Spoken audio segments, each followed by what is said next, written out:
Hello বন্ধুরা, আজ আমরা চলে এসেছি বাংলাদেশের ওয়ান অফ দ্য বিগেস্ট খাদ্য মজুতকারী সাইলো চট্টগ্রাম সাইলোতে। আশা করি সবাই ভালো আছেন। এটি এই সাইলো অফিসারের পরিষ্কার পরিচ্ছন্ন অফিস কক্ষ। আমরা এখন চট্টগ্রামের এই সাইলো সম্পর্কে কিছু জানার চেষ্টা করব। যত রকমের যে আমরা বাইরে থেকে ইম্পোর্ট করি গম, চাল, এরপরে পোর্টে আছে, পোর্টের থেকে এইখানে বন্দরে মানে পোর্টে আসেন, পোর্টে আসার পর এখানে খালাস হয়।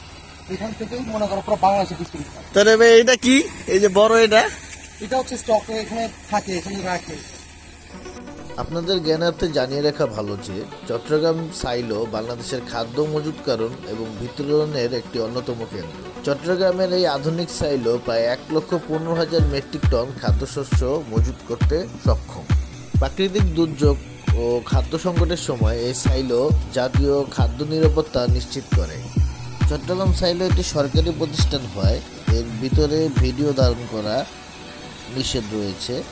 আমরা কিছুক্ষণ ভিডিও করার পরে অফিসার আমাদেরকে ব্যাপারটি জানায়, তাই এই ভিডিওটি আমরা আর বড় করছি না। ভিডিওটি শেষ করার আগে চলুন ব্যাগিং হাউসটি একটু দেখে নিই। এই হচ্ছে ব্যাগিং হাউস, যেখানে খাদ্যশস্যগুলো বস্তা করা হয় এবং লোডিং করা হয় ট্রাকে ওঠানো। আজ এই পর্যন্তই। সবাই ভালো থাকবেন, সুস্থ থাকবেন। দেখা হবে অন্য কোনো জায়গায়, অন্য কোনো ভিডিওতে। সবাই মেরিন ম্যানের সাথে।